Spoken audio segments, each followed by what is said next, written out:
Coming up next on Arizona Horizon, a local pollster talks about the impact of last night's presidential debate.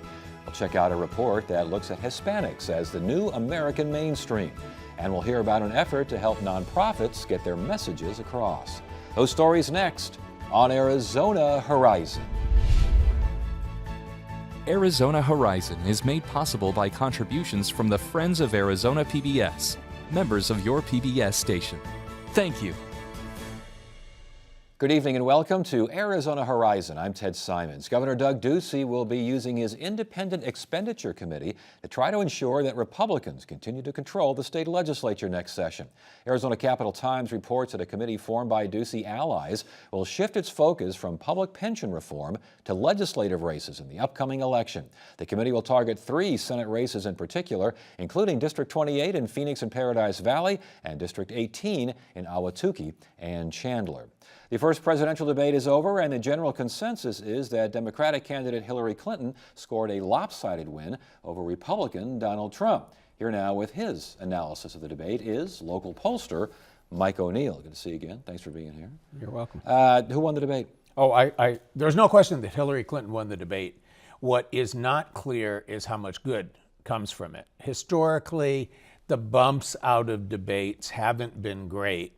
I think they'd be really delighted with 2%. And the other question is how long it persists. Now, we won't get to see very much of that before the second debate hits. And the real question is, very often, whoever loses the first debate wins the second one, and something else happens in the third, and they end up being kind of wash. Everybody goes back to the way they were. If there's a trifecta, three successive wins, I think that would be highly significant. Okay, so did Clinton win the debate, or did Trump lose the debate?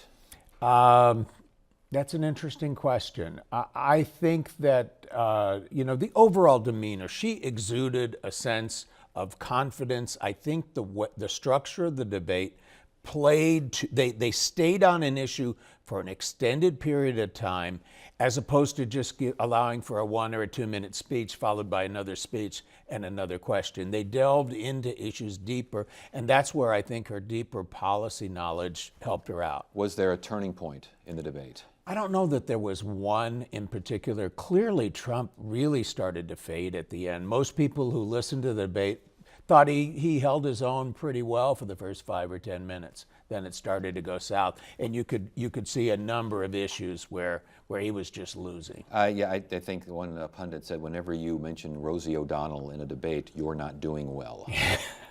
For whatever reason. Not a big voting issue, and not one that makes him look good. No, he also boasted at one point that he rooted for the housing crisis. He said, that's good business, buddy, when Clinton tried to bring that up. That was a number of issues, and not paying his taxes was another that I think people understand at a visceral level. And they say, I work hard, I make a fraction of what he says he makes, and I pay my taxes. And I think that doesn't resonate with middle America. I think also the idea that he stiffed workers that he hired, that he wasn't a man of his word, allegedly, didn't pay people who worked for him. There are a lot of people who depend on that kind of income. They hear that's got to be a fact. And they're real people who have told real stories, some of whom have figured in commercials. I think, again, common thread, these are issues that are not abstract to people. They understand it. And so she captured kind of an emotional victory on those issues that people directly could understand. It seemed like her goal was to goad him a little bit, and maybe he was deflecting a little bit early, but it seemed like there was a little bit of attrition going on. Well, the suggestion in the beginning was he's going to be easy to goad. He seemed to be in the beginning, he was taking Valium or something because he was on good behavior. I mean, he called her secretary, Clinton. There was an awful lot of the theatrics where he made it clear he wasn't going to be the Donald Trump who had participated in all of the Republican debates. This was a different fella. But on the other hand, he had not schooled himself deeply in policy in the interim, and that's what killed him. And that's what I want to ask you about. Almost everyone universally says he did not seem especially prepared, certainly not as much as Secretary Clinton. With that in mind, you're advising Donald Trump. Do you tell him to hit the books and put the nose to the grindstone and prepare for the next one? Or Do you think that he still has it within himself to get that win? I think he's got to change the subject, that some of the topics that didn't come up that cut better for him, immigration, for example, he's got to get that on the agenda. He certainly has to study as much as he can. He has to develop a decent level of policy knowledge. You're not going to match a woman who has been a policy wonk for 30 years with, it's like the kids here who tried to cram overnight because they partied all semester. It doesn't work. All right, so with that in mind, it's so interesting. He lost the debate, and yet we're still talking about Trump. And the debate may have turned because the debate was all about Trump. I mean, Hillary Clinton could possibly win this election, and people will still be talking about Donald Trump. Well, when you have an election where a lot of people say they don't like either candidate, if they're talking about Donald Trump, Hillary Clinton is winning. Yeah, I guess that's true. Yeah, that worked to her advantage too. Did Trump win anyone over? I don't. Obviously I saw a lot of man in the street interviews, even with ardent supporters. They looked a little despondent he lost. But this is one debate out of three. It's not over because we could see a complete turnaround in a subsequent debate. With that in mind, though, do you think that Hillary Clinton won anyone over last night? Maybe. I think here's her target group, the real target group. I am suspicious about the undecideds, but I think the third-party voters have a lot of Bernie people and people who say they don't like either of them, but I think ultimately, come late October, they'll decide, I don't want to waste my vote, and I think that's her biggest opportunity for gain. I think there were a number of things in the debate that I think could make that transition comfortable for them. Yes or no? Does he drop out of the next two debates? Does he drop? Trump. Wow, that would be astounding. No, I think he needs to come back and he needs to win at least one. Okay. I think that's he'll take a little bit of a hit from that, and she would then go and say, well, she obviously can't stand toe to toe with me. No, he's got to show up now. All right, Mike, good to have you here. Thanks for joining us.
A new study of the Hispanic market is out. The Datos report is generated by the Arizona Hispanic Chamber of Commerce and was released today at an event at the Biltmore that featured former U.S. Housing Secretary Henry Cisneros. Most of our interests are completely in sync with what's good for America. Most of our interests are completely in sync with the economic progress that the country requires. And so, these things are very, very aligned. And we do deserve a broader consideration when people talk about public policy. And joining us now with more on the Datos report and what it says about Hispanics in Arizona is Monica Villalobos, Vice President of the Arizona Hispanic Chamber of Commerce. Good to have you here. Thanks for joining us. Thank you so much. Give me a better definition of the Datos conference, the Datos report. What are we talking about Sure. here? The Datos report started about 20 years ago. It is now the most comprehensive compilation of secondary research on Hispanic consumers in Arizona. So it deals with everything from demographics to consumer behavior here in Arizona among Hispanic consumers. The event has now grown from 150 people 20 years ago to over 1,000 people that we had this morning at the breakfast. My goodness, that is quite the growth. There is quite the growth in the Hispanic population, quite the growth in the Hispanic purchasing power. I mean, the operative word here is growth, is it not? Absolutely, absolutely. What we know is that Hispanic purchasing power in the country now is $1.5 trillion. Here in Arizona, it's about $42 billion. What is the state of Arizona's Hispanic market in general? What are you seeing out there? Sure. It's growing, it's thriving, not just on the consumer side. What we see is that Hispanics are spending more than any other group or segment and really becoming that mainstream. They over-index in virtually every spending category, from automotive to clothing. In addition to that, now we see exponential growth in the business community. So there are roughly, we estimate, about 123 Hispanic businesses in Arizona. Did I read this correctly, that the majority of small businesses, Hispanic businesses in Arizona, are owned by women? That's correct. What's going on absolutely there? Correct. There is a 116% increase between 2007 and 2012 of Hispanic-owned businesses, and women are really just stepping up to the plate and showing that that entrepreneurial spirit is irrepressible. Now, is that happening around the country as well, or is Yes. Arizona a bit of an outlier there? No, we are seeing it across the country. About a third of the country's Hispanic businesses are also owned by women. Population tripled. Hispanic population tripled in Arizona from 1990 to 2015, and by the end of the next generation, looking at the majority of the population in Arizona. Yes. What does that mean for businesses? You know, it's really important for us to make that connection between education and business, meaning that now 30% of our state is Hispanic, 40% of Phoenix Metro is Hispanic, and more than 50% of K through 12 is Hispanic. So those are our future entrepreneurs, our future workforce as well. So it's very important for the business community to take an interest and really connect and expose children to business principles very early on. Is the business community showing that interest, or are they just working 24/7 to stay in business? Definitely. I mean, a little bit of both. I think they see that if they want to create sustainability and if they want a succession plan, they need to be interested.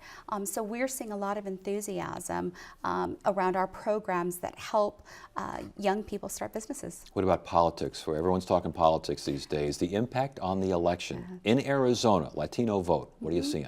It's hard to get away from that. We know that over the past 20 years, Latinos have probably less than about 20% of our black and white counterparts have voted less, 20% less than those other groups. Here in Arizona, Arizona's now that swing state, and Hispanics can make the difference. The question is, can we mobilize them? And that's what we're working up until the election to do. I was going to say, because we hear this every 2 years, certainly every 4 years, the Hispanic vote will do X, Y, and Z, and more often than not, the Hispanic vote is not out there as predicted. Why do we think that is? You know, we did a primary study. We went into field in July and August specifically to ask that question. And what we found is that 40% of Hispanics think that they cannot make a difference in the election, that they cannot make an impact. Another 40% believe that the candidates do not represent their interest. So it's kind of created this vicious circle of civic disenfranchisement where voters are saying, I can't make a difference, and candidates are saying, well, if you're not going to vote, I'm not going to court you. So it just becomes this vicious cycle that we need to break. I was going to say, but in terms of sheer numbers, that will eventually change. If it doesn't change, it would be highly unusual. Yes, yes, it has to. We've got nearly 1 million Latino voters here in Arizona. In 2012, only 400,000 of them voted or went to the polls and actually voted. So it's just being able to bridge that gap between registering and actually voting. I know that I saw as one of the goals of the report to reshape the perspective of Latinos as the new American mainstream. Explain that. Sure. We had a wonderful visitor here in Arizona today at our breakfast, 2 wonderful visitors, Mr. Sol Trujillo, who's actually from here, and also Mr. Henry Cisneros, former Secretary of Housing. And they talk about this new American mainstream. This population is no longer a segment or a target. They are really becoming the mainstream just because of the numbers and the volume of the population. So what we see is that we don't talk about it anymore as just a segment. It really is the new American mainstream. And that's what both Mr. Trujillo and Mr. Cisneros emphasize today. So last question. What do we take from the report? What do we take from the conference? Sure. There's a lot of potential. We are going to continue to produce market intelligence that helps provide relevant, reliable, and real-time information. But ultimately, we are, particularly in this time, very important to Arizona, and we look forward to making a larger impact. All right. Good to have you here. Thanks for joining us. Thank you.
Tonight's edition of Arizona Giving and Leading looks at the Frameworks Institute, an organization that uses research to help nonprofits come up with better ways to frame their messages more effectively. Here with more is Tara Jackson. She's president of Arizona Town Hall. Good to see you again. Thanks for joining us. Thank you. Frameworks Institute, what exactly is that? It's a nonprofit based in Washington, D.C., and what they do is they study really how to effectively take what the experts are saying is the best answer to a complex policy issue and interpret that so that lawmakers and leaders can make the best decisions. And they use research to get to these ends? They do. That's why I was attracted to them to begin with, is they research and they use focus groups similar to what maybe a marketing or branding company might do for a product. But in this case, it's very different. The product is social and political change that we know is the best practices or based on research, what the experts say we need to do. So give me an example of a nonprofit that might be out there with an idea, but the idea still needs a little bit of tweaking. Well, I'll give you an idea around education because boy, is that a complex, challenging topic, and specifically early education, which the Frameworks Institute studied.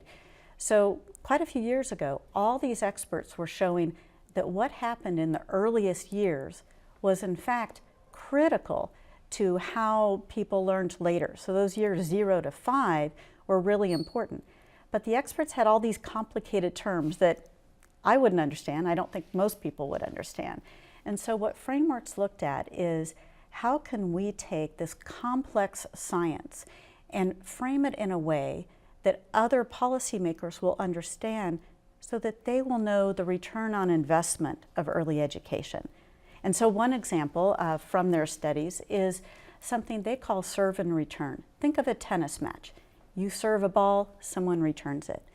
For developing children, anyone who talks or communicates with them and gets a response, that actually is building these neural pathways that are really important. But if you described it in terms of what those scientists had determined, you and I, well, I wouldn't understand. I wouldn't understand. So basically, we're talking about experts getting caught up in their own jargon here, and you're probably talking about experts can be getting caught up in groupthink a little bit as well, correct? Absolutely, but we all get caught up in groupthink. Sure. Another example is the education system as a whole, or higher education. One thing we know about Americans is that we're very much that independent spirit. Pull yourself up by the bootstraps. And so what experts know about higher education is that it's not about that individual person that makes them succeed. It's about the whole system. You know, what happened in early education? How much support do you have if you can't afford higher education? So whether or not someone is successful in getting a college education, which of course is so important to our economy, is more about a system. So what Framework studied is that when you use the analogy or the metaphor of an orchestra, people get it. Yeah. I get you. They start to understand Sure. it. Or if you use another analogy that works really well when you consider the framing that we already have as Americans and as Arizonans, is building like the structure of a house. We know that you have to have the foundation first. So that would be early education. Or else you can have the best roof possible, the best university possible. It won't hold if you don't have that foundation to start with. It's the use of metaphor, analogy. It's also, correct me if I'm wrong, storytelling in a way? Absolutely. What are the stories that communicate what the experts say are the best answers to the problem? If we can do that better, then we can solve a lot of the really complicated policy issues that we have facing us. Are there issues that work best for this kind of thing? Are there issues where building the house, showing an orchestra, other analogies, metaphors, etc., are they more amenable to those sorts of things, and maybe some nonprofits where it's maybe a little more difficult, or are they all? Everyone's got a framework, I would imagine. All of us have our own framework that we look at the world in, and there are different cultures have different ones, and different states and different regions have them. So what frameworks does, I mean, they have studied as a country what are some of our important frameworks. We don't like government telling us what to do. Perhaps because, we rebelled against England and that's kind of in our DNA. We believe in a strong independent spirit. So if that's our framework and we know the experts say the best answer to a problem is working collectively, we have to work within the frameworks given to translate that expert's message. Interesting. And I would imagine some of those frameworks translate a little easier than others, but they all can succeed. What kind of results have you seen out there with this? Well, we have just started doing this. I just started studying the frameworks model this summer as part of a fellowship through the Piper Institute. But they've been doing this for quite some years, and they've got a lot of successful models. I'll give you another one that I think is very effective. Climate change is very complicated, very hard to understand. So one of the metaphors that they came up with that allows us to understand it when we're not scientists is a blanket. If you imagine placing a blanket over the globe, now you can imagine how trapping all those gases makes it warmer. Right. So what they do is they test out metaphors.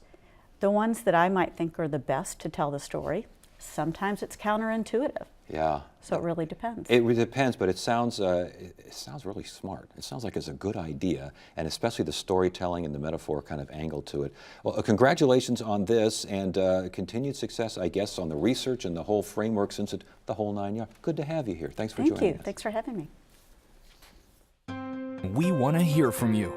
Submit your questions, comments, and concerns via email at arizonahorizon@asu.edu.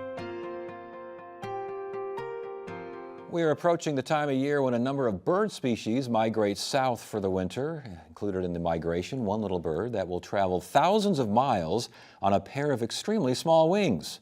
The story from producer Katie Bieri. Well, hummingbirds are amazing little birds. I find them fascinating little creatures. Because they're so cute. Hummingbirds, being migratory birds, are among the hundreds of species that connect different parts of our world with one another. They drew us in and we got fascinated with them, and now we've been banding them here on the San Pedro for 21 years. We will trap some birds. First I have to actuate it, and then I push this lever all the way up and the net will fall. The bird has about 30 wing beats before the net hits the bottom of the trap.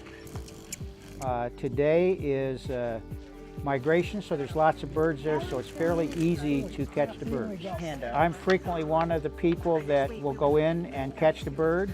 1, 2, 3. We'll go up and they hold the nets and we put them in the little lingerie bags and they take them down to Sherry to be banded.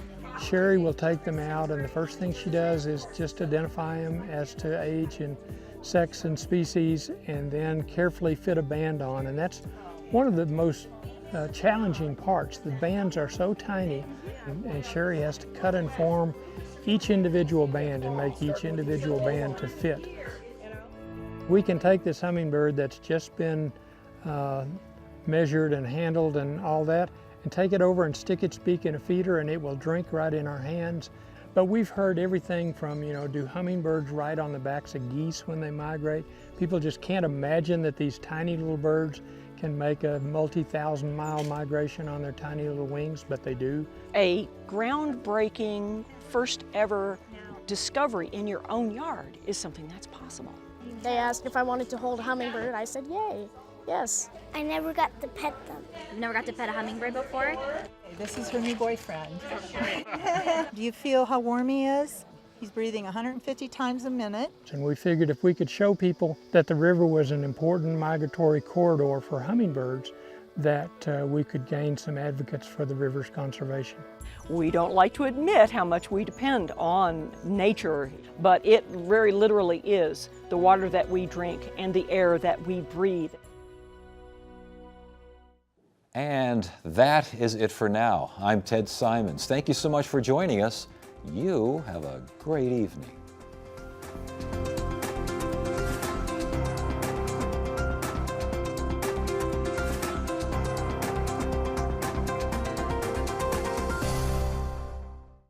Arizona Horizon is made possible by contributions from the Friends of Arizona PBS, members of your PBS station. Thank you.